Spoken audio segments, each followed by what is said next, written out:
1 Samuel chapter 17 verse 29.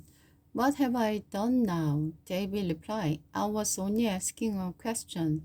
He walked over to some other and asked them the same thing and received the same answer. Then David's question was reported to King Saul, and the king sent for him.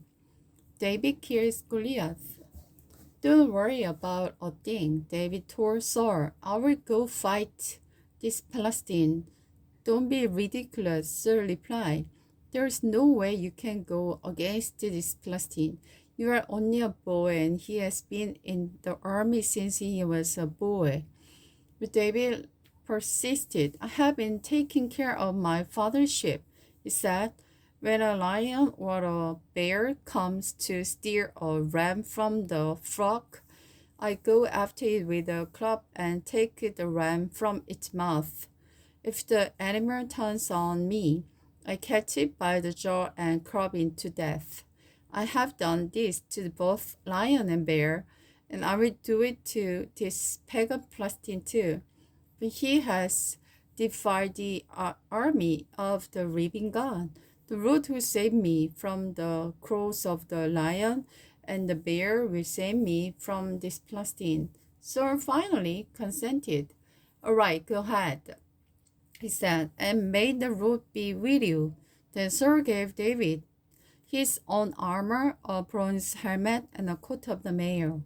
David put it, bronze helmet and the coat of mail, on the strap the sword over it, and take a step on or two to see what it was like, for he had never owned such things before. I can't go in these, he protested.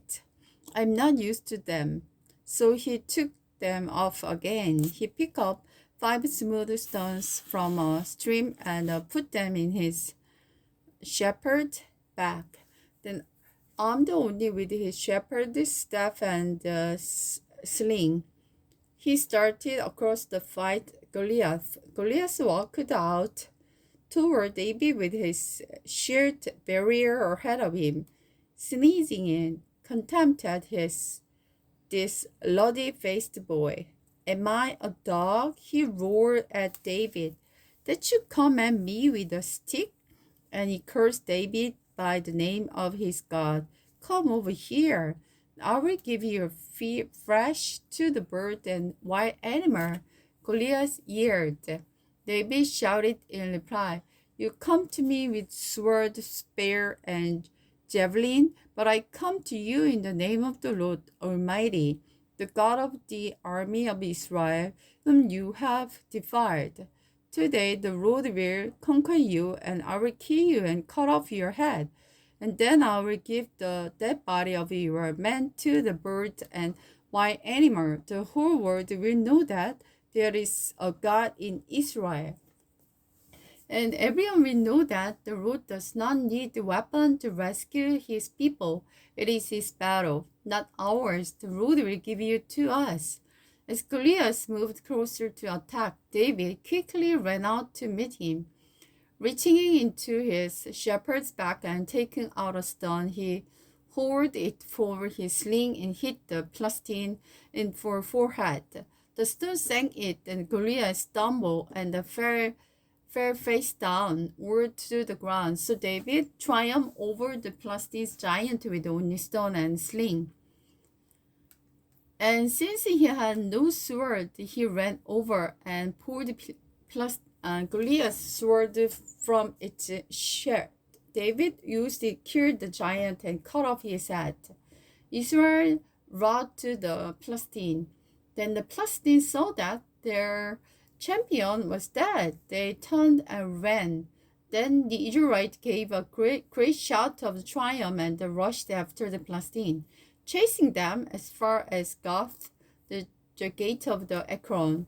The body of the dead and the wounded Philistines were swarmed all along the road from Sharami as far as Gath and Ekron. Then the Israelite army returned and plundered the deserted Philistine camp. David took Goliath's head to Jerusalem, but he stored the Philistines' armor in his own tent. As Saul watched David go out to fight Goliath, he asked Amnon, the general of his army, Amnon, whose son is he? I really don't know. Amnon said, well, find out, the king told him. After David had killed Goliath, Amnon brought him to Saul with the Philistine's head still in his hand. Tell me about your father. My boy, Saul said, and David replied, his name is Jesse, and we will live in Jerusalem.